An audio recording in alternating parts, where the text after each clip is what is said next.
اب یہ جو آپ ایک خوف کے ایلیمنٹ کی بات کر رہے ہیں تو اس کو مزید لین کریں گی دعا مرزا، جیو نیوز کی اسپیشل کورسپونڈنٹ ہیں اور اس وقت واگا بارڈر پر موجود ہیں۔ تھوڑی دیر پہلے انہوں نے واگا بارڈر سے کیا رپورٹ کیا ہے، ذرا دیکھیے۔ جی، کل رات کو جب بھارت کا بزرگانہ حملہ ہوا تو اس وقت انڈین میڈیا یہ رپورٹ کر رہا تھا کہ شاید پاکستان میں بہت بے چینی ہے، لیکن آج معمول کے مطابق واگا بارڈر لاہور پر پریڈ ہوئی اور یہاں پر آڈینس موجود بھی تھی، پاکستان زندہ باد کے نعرے بھی لگتے رہے، جبکہ دوسری طرف کوئی ایک شخص بھی پریڈ دیکھنے نہیں آیا۔ فرنٹ لیڈ جو خواتین کر رہی تھی رینجرز کی، جنہوں نے بڑی خوبصورتی کے ساتھ یہ پیغام دیا کہ پاکستان میں خواتین بھی مردوں کے شانہ بشانہ کام کر رہی ہیں اور ہر موقع پر وہ سب سے سامنے نظر بھی آتی ہیں، تو یہ خواتین میرے ساتھ موجود ہیں۔ ویسے انڈین میڈیا رپورٹ کر رہا ہے کہ شاید بہت بے چینی ہے، آپ لوگوں کا مورال کیسا ہے؟ ہمارا مورال الحمدللہ بہت ہائی اسکائی ہے، اور آپ دیکھ سکتی ہیں کہ یہاں پہ جو آج عوام آئی ہے وہ بھی ماشاءاللہ بہت زیادہ پرجوش تھی، اور ہم بھی الحمدللہ بہت زیادہ پرجوش ہیں، اور ہم ہر وقت تیار ہیں کہ اگر ہمیں بھی سامنے آنا پڑا تو ہم بھی انشاءاللہ ضرور۔ پاکستان نے بھرپور مقابلہ کیا اور جوابی کارروائی بھی کی، تمام لوگ امن کی خواہش تو رکھتے ہیں، لیکن جب وقت آن پڑا تو پاکستان نے جس طرح جواب دیا اور عوام نے جس طرح سپورٹ کیا، وہ اس بات کا منہ بولتا ثبوت ہے کہ پاکستان میں جذبوں کی کمی نہیں ہے اور ہم جنگی اعتبار سے بھی بالکل تیار ہیں۔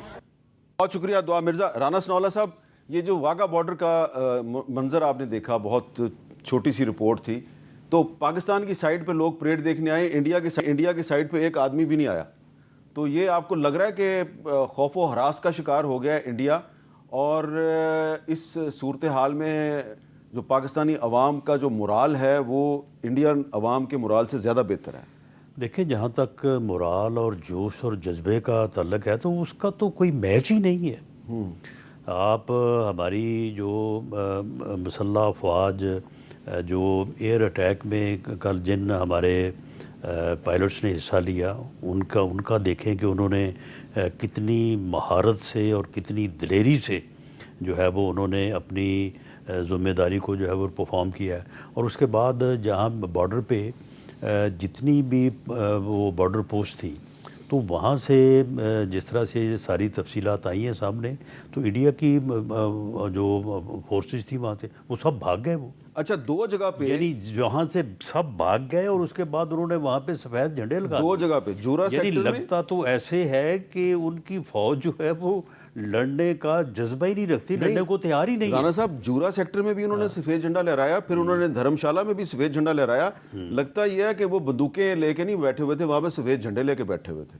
پھر تو یہ یعنی جس طرح کا جو ہے وہ مودی نے ایک وہاں پہ ہائپ کریٹ کی ہوئی تھی، تو اس کی تو فوج اس کے ساتھ نہیں ہے، ان کے لوگ ان کے ساتھ نہیں ہیں، اور یہ صرف ایک مخصوص ایک طبقہ ہے جو بی جے پی کا جو شروع سے جو ہے وہ مسلمانوں کے خلاف اور پاکستان کے خلاف جو ہے وہ اس قسم کے جو ہے وہ گھٹیا جذبات رکھتا ہے۔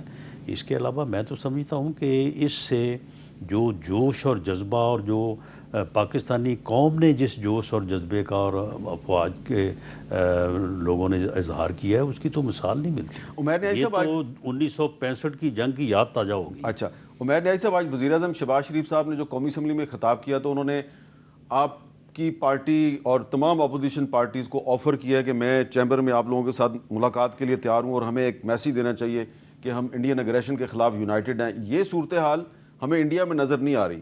پاکستان میں آپ نے تمام تر اختلافات کے باوجود سینٹ میں اور قومی اسمبلی میں مشترکہ قرارداد بھی منظور کیا ہے۔ آپ کو لگتا ہے کہ یہ جو اتحاد ہمیں نظر آ رہا ہے یہ قائم رہے گا اگلے کچھ دنوں میں؟ دیکھیں، اتحاد جہاں تک انڈیا کا معاملہ ہے وہ تو قائم دائم ہے، اور اس کا ریزالو آپ کو نظر آیا جو پرائم منسٹر نے آفر دی فلور آف دا ہاؤس پہ، تو فلور آف دا ہاؤس پہ ہی بیرسٹر گوہر نے اس کا جواب دیا کہ ہم اس کا خوش آئند سمجھتے ہیں۔ تو اس کے بعد اور آج بیرسٹر گوہر صاحب کی سپیچ پی ٹی وی نے بھی دکھائی ہے۔ ہاں جی، فور اے چینج، کل نہیں دکھائی تھی۔ نہیں، وہ تو پہلے والی تو بلیک آؤٹ کی ہے، اور پہلے والی کا مسئلہ یہ ہے کہ اسپیکر بالکل الفاظ کو حذف کر سکتے ہیں، مگر اسپیکر جہاں الفاظ حذف بھی نہ کریں اور وہ تقاریر غائب ہو جائیں، تو یہ بیسیکلی چیز چپتی ہیں۔ اور یہی چیز پہ ہمارا جو ان سے بحث و تکرار ہو رہی کہ تھوڑی پولیٹیکل سپیس بنائیں۔ ہم آپ کو کرٹیسائز اگر کر رہے ہیں، ظاہری بات ہے رول چینج ہوتے رہتے ہیں، کل آپ ہمیں کرٹیسائز کریں گے، کرٹیسزم کا مسئلہ نہیں، ہم نے ایک دوسرے کو سپورٹ کرنا ہے، پولیٹیکل پروسیس کو سپورٹ کرنا ہے۔ مسئلہ کیا ہو رہا ہے کہ ہم ہم نے پولیٹیکل پروسیس کو ویک کر دیا ہے، جس وجہ سے ہمیں جو ہے نا اگر پرائم منسٹر بھی اگر اپنی پوزیشن میں موجود ہو تو وہ کمزور نظر آتا ہے. اگر آپ فلور آف دا ہاؤس پہ پرائم منسٹر کی اسپیچ اٹھا کے دیکھ لیں، ٹھیک ہے، انہوں نے پاک افواج کو سلام پیش کیا، دوسرا اپنا کہا کہ یہ ہم کردار رہا، ہم نے ریپلس کیا، مگر دیکھیں ہم نے مودی کا نام نہیں لیا اس تقریر میں، ہم نے RSS کی بات نہیں کی، ہم نے کاؤنٹر اسٹریٹجی کی بات نہیں کی. یہ ساری چیزیں کس کی ذمہ داری ہے؟ یہ وزیر اعظم کی ذمہ داری ہے. چلیں اس پہ بات کر لیتے ہیں. ایئر کموڈور خالد چشتی صاحب یہ بتائیے کہ ایک سوال یہ اٹھایا جا رہا ہے کہ یہ جو پچھلے 10-15 گھنٹے میں جو بھی ہوا ہے اس میں ویسٹرن ٹیکنالوجی اور چائنیز ٹیکنالوجی کا بھی آپس میں لوگ کمپیریزن کر رہے ہیں. کہا جا رہا ہے کہ جو پاکستان کے پاس جو ہوائی جہاز تھے، فائٹر جیٹس تھے، اور جو ہمارا ایئر ڈیفنس سسٹم ہے اس میں چائنیز ٹیکنالوجی کا کافی استعمال ہوا ہے، اور انڈیا کے پاس جو جہاز تھے وہ یا تو فرانس کے رافیل جہاز تھے اور یا MiG-29 تھے یا Su-30 تھے. تو وہ جو ہے چائنیز ٹیکنالوجی کے مقابلے پہ جو ویسٹرن ٹیکنالوجی ہے اس کو شکست ہو گئی ہے. اس پر آپ کیا کہیں گے؟ دیکھیے اس کو مجھے یہ آنر ہوا تھوڑا عرصہ کچھ ہفتے پہلے انہی بیسز کو جو J-10C کے اور JF-17 تھنڈر بلاک 3 کے پائلٹ سے ملنے کا اپنی ایک ڈاکومنٹریز میں بناتا ہوں اپنے ایک یوٹیوب چینل کے لیے. تو وہاں پورا دن میں نے ان کے ساتھ گزارا. پہلی دفعہ مجھے پاک فضائیہ کے آفیشلز اور ایئر فورس چیف کی طرف سے مجھے اجازت دی گئی تھی کہ میں پورا دن ان کے ساتھ گزارا. میں نے ڈاکومنٹ کیا، ویڈیو ریکارڈ کیا ان کا. میں بڑی آسانی سے ریلیٹ کر پا رہا ہوں جو ان کے چہروں پر جو ریزالو اور ڈٹرمنیشن تھی. تو صرف میں ویپنز کو نہیں دوں گا، پورا دن میں ان کے ساتھ گزارنے کے بعد میں اپنا فلیش بیک اپنے ٹائم پہ گزارتا تھا کہ اسی اسکواڈن میں جس میں وہ پائلٹ تھے اسی اسکواڈن میں پہلی دفعہ پوسٹ ہوا تھا ایز فائٹر پائلٹ. تو اپارٹ فرام اٹ جو ٹیکنالوجی آپ ضرور کریڈٹ دیں جو اس لیڈرشپ کو جنہوں نے ویژن دکھاتے ہوئے رافیل کا جو 150 کلومیٹر کا میٹیور میزائل تھا اس کا کاؤنٹر کرنے کے لیے J-10C مارچ 2022 میں پورا اسکواڈ نے کنڈکٹ کیا.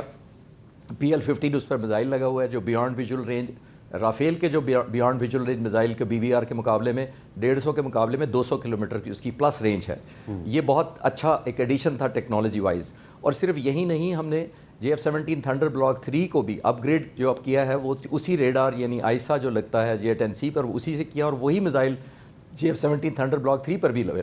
دیٹ مینس ہمارا فلیٹ ایک بہت بڑا فلیٹ ہے اس وقت as compare to the Indian 36 جہاز جو ہیں جن پر یہ میزائل لگتے ہیں، جس کی رینج 150 کے مقابلے میں 200 پلس ہے. ایک تو یہ ٹیکنالوجیکل ایج ہماری تھا. اور صرف ایک چیز سارا اس کو کریڈٹ نہیں دینا چاہیے، ایک لیڈرشپ کو بھی دینا چاہیے پریزنٹ. انہوں نے ویژولائز کیا کہ اگلی آنے والی جنگیں جہازوں اور میزائلوں سے بھی آگے چلی جائیں گی. ہم نے ایرو اسپیس کے بہت کام کیا ہوا ہے، ہم نے سائبر وارفیئر پہ بہت بڑا ایک سینٹر اسٹیبلش کیا ہوا ہے پاک فضائیہ میں جو تھرڈ ڈائمنشن ایک ایڈ کرتا ہے فورس کو یا ڈیفنس کو. میری نالج کے مطابق رات کو میں پوری رات جاگ رہا تھا اور پوری رات مجھے انفارمیشن مل رہی تھی کہ پاک فضائیہ نے ایک ڈائمنشن سے نہیں کیا. سرفیس ٹو ایئر ہمارے ویپن سے HQ-9B جو 9 مہینے پہلے ریکارڈ مدت میں انڈکٹ ہوئے تھے وہ آپریشنل اور ریڈی تھے انگیج کرنے کے لیے دشمن کو. زمین پہ ہوا سے کرنے کے بعد ہوا میں سے ہوا تو تھے ہی JF-17 تھنڈر اور J-10C موجود تھے. انٹیگریٹڈ ان کی نیٹ ورکنگ سپوائل کرنے کے لیے ایک اور ڈائمنشن جو میں نے سائبر وارفیئر اور ایروسپیس کو کہا ہے وہ بہت الیکٹرانک وارفیئر بھی بہت انٹیگریٹ کی گئی تھی اس پورے آپریشن میں کل جو رات ہوا ہے. تو یہ ون ڈائمنشن نہیں تھا، اس کا پیور کریڈٹ ضرور جانا چاہیے چائنیز ورسز دس ٹیکنالوجی جو آپ کمپیئر کر رہے ہیں، لیکن اس سے پیچھے ریزالو ہے، اس کے پیچھے ایک ڈٹرمنیشن بھی تھی اور integration of all humanly possible resources کی انٹیگریشن تھی. اور یہ آئیڈیل ایک ایگزامپل جس کو کہتے ہیں ٹیکسٹ بک کے کمبینیشن سے یہ سارا کچھ ہو پایا. یہ نہیں تھے ان کے جہازوں کو آؤٹ بیٹ کر دیا، آؤٹ سمارٹ کر دیا جسٹ بیکاز ہم نے ٹیکنالوجی صرف زیادہ تھی. جذبہ میں نے آپ کو کہا کہ میں خود دیکھ کر آ رہا تھا ان کے پورا دن، اور آپ وہ ڈاکومنٹری سے نکالیں اور یہ وہ بچے کہہ رہے تھے کہ جب وقت پڑا ہم 1 انچ کا دفاع کریں گے. اچھا، یہ میں آج بھی ریکال میرے کانوں میں گونجتی ہے ان بچوں.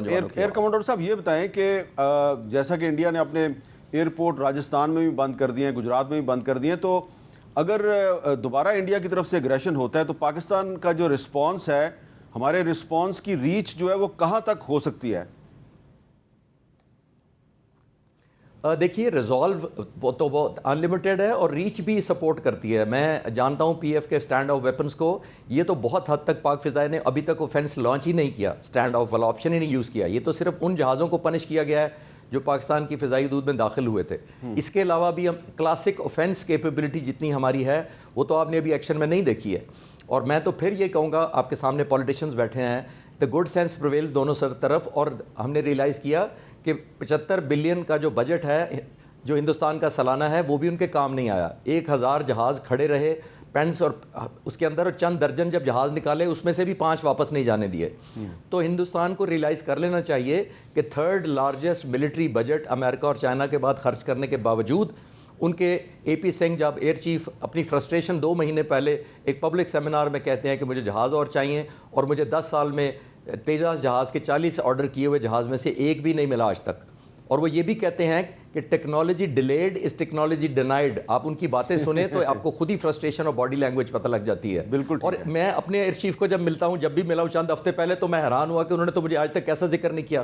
مجھے لگتا تھا ان کے پاس لبرٹی نہ صرف فائنینشیل سینس میں ہے بلکہ وہ شاید قوم کو ایسٹ بڑے سارے جنریٹ کر کے بھی دے رہے ہیں اپنی انڈیجینیس ٹیکنالوجی کی وجہ سے, میرے نالج کے مطابق. اچھا رانا ثناءاللہ صاحب, یہ بتائیں کہ یہ جو عمیر نیازی صاحب نے ایک ہلکا پھلکا سا شکوہ کیا ہے کہ وزیر اعظم شہباز شریف صاحب نے اپنی تقریر میں آج مودی کا نام نہیں لیا, تو اس کی کوئی خاص وجہ ہے؟ نہیں, میرا نہیں خیال کہ اس کی, بلکہ اس چیز کو میرا یا وہ اب اس قابل ہی نہیں رہا کہ اس کا نام لیا جائے؟ واقعی اس قابل تو رہا تو وہ نہیں ہے, لیکن ویسے ان کی جو گفتگو یا ان کی جو سپیچ ہے اس میں کوئی ذکر نہ آیا ہوگا, ورنہ انہوں نے اس بارے میں بڑی بھرپور انداز میں جو ہے انہوں نے بات کی ہے, اور ہر حوالے سے جو ہے وہ بات کی ہے, اور اپوزیشن نے جو اس کے اوپر یکجہتی کا اظہار کیا اس کو بھی انہوں نے آج ایکنالج کیا ہے, بلکہ ان کے ساتھ ملنے بیٹھنے اور بات کرنے کی کا انہوں نے جو ہے وہ بھی اظہار کیا ہے. اور ظاہری بات ہے جب وہ بیٹھ کے ان سے بات کریں گے تو صرف پھر مودی کی بات تو نہیں نہ ہوگی. چلیں ساری باتیں ہو سکتی ہیں, انہوں نے کب کوئی پابندی لگائی ہے, لیکن معاملہ یہ ہے کہ یہ جو کل ہماری مسلح افواج نے, ہماری مسلح افواج کی لیڈرشپ نے جو یہ کامیابی حاصل کی ہے, جو اعتماد انہوں نے قوم کو دیا ہے, اسے ہمیں سیلیبریٹ کرنا چاہیے. یہ آپ نے جو بات کی ہے کہ سیلیبریٹ کرنا چاہیے, تو اس کا مطلب یہ ہے کہ فی الحال سیلیبریٹ کریں, اور اگر وہ کوئی دوبارہ جارحیت کا مظاہرہ کرتے ہیں تو پھر جواب دیں اس کا. نہیں, انہیں اتنی چھوٹ دینے کی بھی ضرورت نہیں کہ اگر وہ دوبارہ, معاملہ یہ ہے کہ جس طرح سے چشتی صاحب نے بھی واضح کیا کہ وہ آپشن تو اب ہمارے پاس ہے, جو پہلے 15 دن ان کے پاس تھا وہ اب ہمارے پاس ہے. اب برے کو اس کے گھر پہنچانا ہے. نہیں دیکھیں, بات یہ ہے کہ وہ اب ہمارے پاس ہے. باقی جو ہے وہ آج نیشنل سیکورٹی کمیٹی نے بھی جو ہے وہ مسلح افواج کی لیڈرشپ کو جو ہے وہ پوری طرح سے ان کے اوپر اعتماد کا اظہار کیا ہے. باقی موقع کے مطابق جو بھی فیصلہ کریں گے, ہم ایک ذمہ دار اسٹیٹ ہیں, تو ہمارا فیصلہ جو ہے وہ بڑا ذمہ داری پہ اور رسپانسبلٹی پہ مبنی ہوگا.